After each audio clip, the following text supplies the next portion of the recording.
Good morning friends. आज हम लोग यूपी टेट में जो पर्यावरण से पूछा जाता है क्वेश्चंस, उसका एक टॉपिक है जलमंडल। उसको जो है प्रयास किया गया है समझने का। आइए उसको समझते हैं और याद करने की कोशिश करते हैं।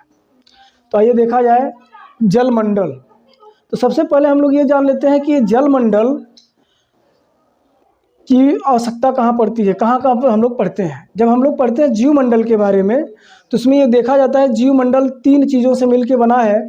एक है जलमंडल, एक है स्थल मंडल और एक है वायुमंडल। वायुमंडल, जलमंडल, स्थल मंडल, ये तीनों के होने के या तीनों के उपस्थिति के कारण ही हमारा जीवमंडल होता है, हमारा जीवमंडल है। आइए देखते हैं जलमंडल के बारे में। जलमंडल यानी हमारे पृथ्वी पर अगर मान लीजिए ये पृथ्वी है, तो इस पृथ्वी पर 71% आपका पानी है और 29% स्थल है। यानी 71% जल है और 29% स्थल है। जो ऊपर लिखा हुआ है जल 71%, स्थल 29%।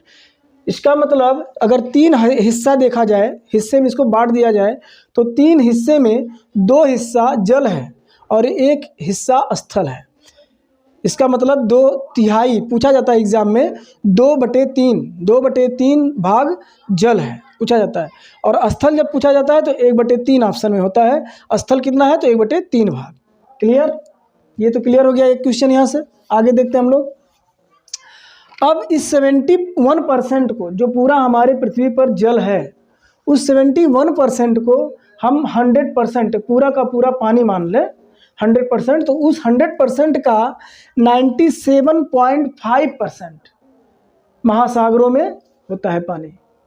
यानी सबसे विशाल मात्रा में जो पानी की मात्रा होती है वो महासागरों में होता है।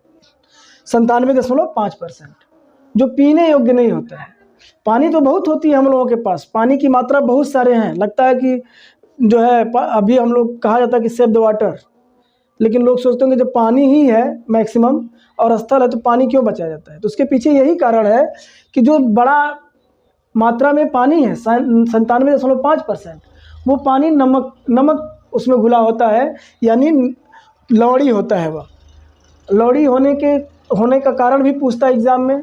उसमें NaCl सोडियम क्लोराइड की मात्रा सबसे ज़्यादा मिली होती है, इसलिए वो पानी खारा होता है जो पीने योग्य नहीं होता है।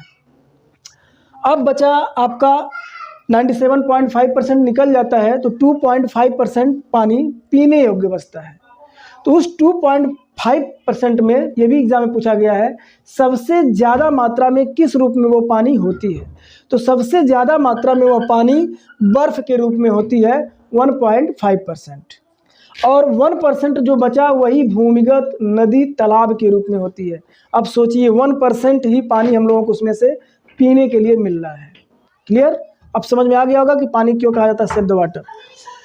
नेक्स्ट पॉइंट है, आइए देखा जाता है कि हमारी पृथ्वी, सपोज दैट हमारी पृथ्वी ये है, तो पृथ्वी को इक्वेटर से 2 भागों में बांट दिया गया है।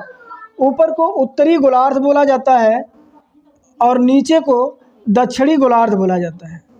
तो इस उत्तरी गोलार्ध में जो पानी की मात्रा और दक्षिणी गोलार्ध में पानी की मात्रा कई बार एग्जाम में पूछा गया है कि सबसे ज़्यादा पानी की मात्रा किस गोलार्ध में है। तो दक्षिणी गोलार्ध में सबसे ज़्यादा पानी की मात्रा होती है, क्योंकि दक्षिणी गोलार्ध में पानी की मात्रा, यहाँ देखिए लिखा हुआ है दक्षिणी गोलार्ध में 80/20 लिखा हुआ है, 20 लिखा हुआ है, 80/20, यानी 80% पानी है और 20% ज़मीन है केवल। जबकि उत्तरी गोलार्ध में 60% पानी है और 40% ज़मीन है। तो सबसे ज़्यादा दक्षिणी गोलार्ध में पानी हुआ। महासागरों की जो पानी की औसत है, जो मात्रा है, सबसे ज़्यादा दक्षिणी गोलार्ध में मिलती है। फिर अगला पॉइंट से हम लोग देखेंगे महासागर। पूछ लिया जाता है एग्जाम में, महासागर, सागर, फिर खाड़ी और बे, ये सब अलग अलग टर्म हैं, अलग अलग शब्द हैं। तो इनको अलग अलग परिभाषित किया गया है। आखिर अलग नाम क्यों दिया गया, इसको समझते हैं। आइए देखते हैं। महासागर एक स्वतंत्र रूप से एक बड़े भूभाग पे फैला हुआ जो पानी का मात्रा होता है उसे महासागर बोलते हैं। बहुत बड़ी होती है ये पानी की जो औसत जो मात्रा होती है। लेकिन सागर की जहाँ तक बात होती है, सागर जब दो भूभाग में घिरा होता है, दो तरफ से ज़मीन से घिरा होता है पानी, उसको सागर बोलते हैं। जैसे अरब सागर, इधर अरब के जो है अरब देश से और इधर भारत से जो प्रायद्वीपीय भारत है उससे घिरा हुआ है, इसलिए उसको अरब सागर कहा जाता है। मैक्सिको, ठीक है। इसके बाद देखते हैं, सॉरी, खाड़ी की बात करते हैं।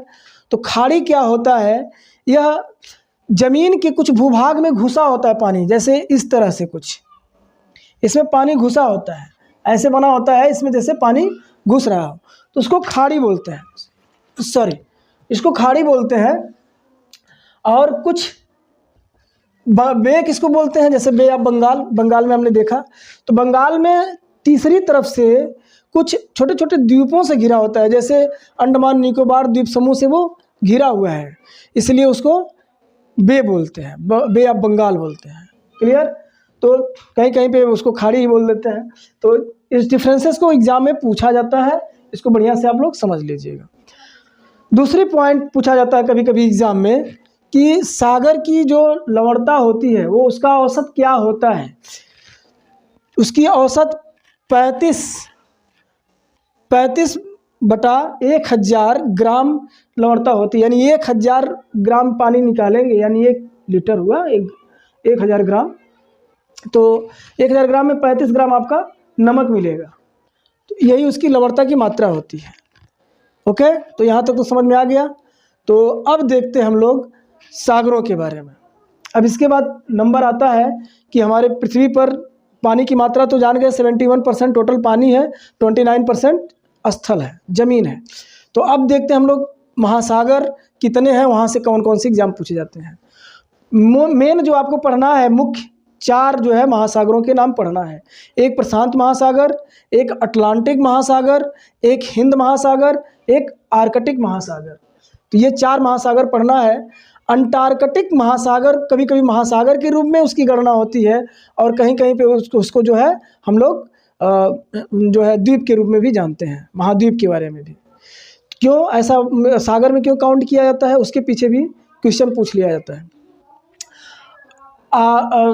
अंटार्कटिक में 98% बर्फ़ है, और बर्फ़ भी पानी का रूप कहलाता है, इसलिए उसे सागर में भी गणना किया जाता है। 98%, इस परसेंट को पूछा गया है जो है, ठीक है। तो आइए देखते हैं आप हम लोग महासागरों के बारे में। पहले सबसे बड़े महासागर से हम लोग पढ़ते हैं, प्रशांत महासागर। प्रशांत महासागर सबसे बड़ा महासागर है, जिसका क्षेत्रफल 16.5 करोड़ किलोमीटर, एग्जाम में पूछा गया है, 16.5 करोड़ किलोमीटर इसका क्षेत्रफल है। सबसे ज़्यादा द्वीप किस महासागर में पाए जाते हैं, तो प्रशांत महासागर में पाए जाते हैं। मेरियाना ट्रेंच जो सबसे, ट्रेंच में क्या होता है, गड्ढा, सागर में गड्ढा, सागर ऐसे सागर है आपका, तो उसके नीचे गड्ढा बना होता है, तो उस तरह प्रशांत महासागर में एक गड्ढा है जिसको हम लोग मेरियाना बोलते हैं। वो उसकी जो गहराई है वह है 1122 किलोमीटर, 1122 किलोमीटर, यानी 1122 किलोमीटर, सॉरी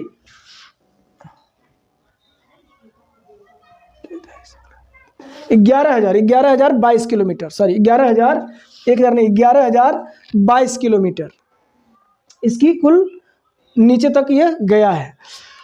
कभी कभी एग्जाम में इससे एक क्वेश्चन मुझे याद आ गया कि क्वेश्चन पूछ लेता है कि पृथ्वी के सबसे निचले हिस्से से और सबसे ऊंचे हिस्से से कि जो है दोनों जोड़ दिया जाए तो कितना किलोमीटर पड़ेगा। यानी कहने का मतलब ये है, पूछ लेता है एग्जाम में कि सबसे निचली सतह और सबसे ऊपरी पॉइंट की लंबाई कितनी है। तो सबसे ऊपरी पॉइंट पृथ्वी की कौन है, हिमालय है। हिमालय का 8,800 समथिंग किलोमीटर ऊंचाई है, यानी 8 किलोमीटर हम लोग ऊपर जाएंगे तो इतनी ऊंचाई उसकी हिमालय की होती है। तो हिमालय की ऊंचाई 8 किलोमीटर 800 में, यानी 9 किलोमीटर उसको रख लेते हैं लगभग, और नीचे ये किलोमीटर नीचे हम जा रहे हैं मेरियाना ट्रेंच में, तो 11 किलोमीटर वो और 9 किलोमीटर ये, 20 किलोमीटर, लगभग 20 किलोमीटर आंसर में दिया रहता है, लगभग 20 किलोमीटर। तो सबसे बड़ा गर्त मेरियाना है और ग्रेट बैरियर रीफ इसी महासागर में पाया जाता है, जो ऑस्ट्रेलिया के पास है। ग्रेट बैरियर रीफ मूंगा चट्टानों से बना हुआ सबसे बड़ा रीफ है ये, जो पानी को रोकता है। ठीक है, अब हम लोग अगला देखते हैं अटलांटिक महासागर, दूसरा महासागर। यह इसका क्षेत्रफल 8.3 करोड़ किलोमीटर है, अटलांटिक महासागर का। कटक द्वीप पूछा गया है कई बार एग्जाम में, कटक द्वीप किस महासागर में पाया जाता है? तो कटक द्वीप अटलांटिक महासागर में पाया जाता है। एक ऐसे लंबा सा द्वीप है उसी में, अटलांटिक महासागर में। और इसकी जो आकृति है, जो इसका रूप रेखा है अटलांटिक महासागर की, यस के रूप में बनता है। नॉर्थ अमेरिका से साउथ अमेरिका की तरफ यह फैला हुआ है, यस के रूप में ये बनता है अटलांटिक महासागर। जो एक्स्ट्रा चीज़ें बता रहे हैं उसको आप नोट कर लीजिएगा। सारगैसो घास सागर भी इसी में पाया जाता है, पूछा गया कई बार एग्जाम में। सारगैसो घास अटलांटिक महासागर में पाया जाता है। और ये सारगैसो घास नहीं है, ये एक सागर है।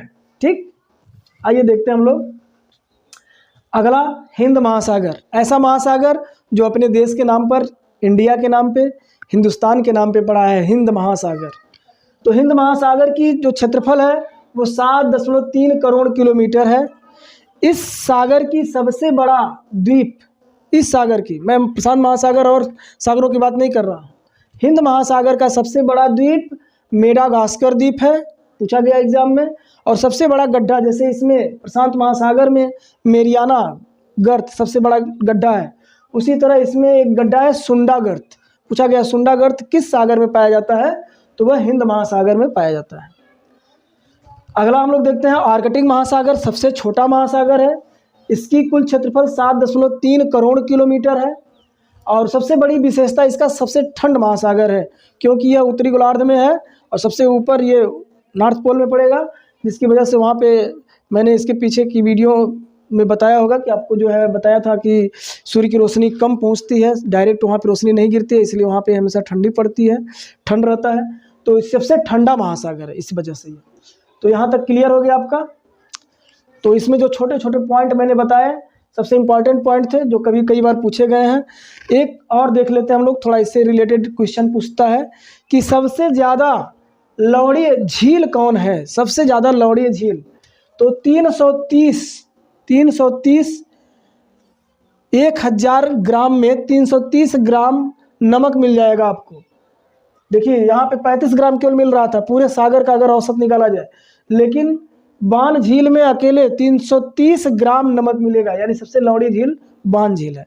दूसरे नंबर पे आता है मृद सागर, ये पूछा जाता है एग्जाम में, मृद सागर, उसका नाम ही मृद सागर, यानी उस पर लोग कहते हैं कि खड़े हो सकते हैं आप, इतने नमक होती हैं इन दोनों झील में। तो 238 ग्राम मिलेगा आपको नमक 1000 ग्राम में। सबसे ज़्यादा नमक इन दोनों झील में होता है। ये लास्ट क्वेश्चन था। मुझे विश्वास है कि आप लोगों को ये वीडियो पसंद आया होगा। इससे जो इम्पोर्टेंट क्वेश्चन आंसर है उसको नोट करिए, याद करिए, इसको एग्जाम में जरूर 2 नंबर 3 नंबर इसमें बनेंगे, इस पॉइंट से पूछे जाते हैं। और विस्तृत मैं इस वीडियो को लेके आऊँगा, इसके बारे में पढ़ाऊँगा। तब तक के लिए धन्यवाद।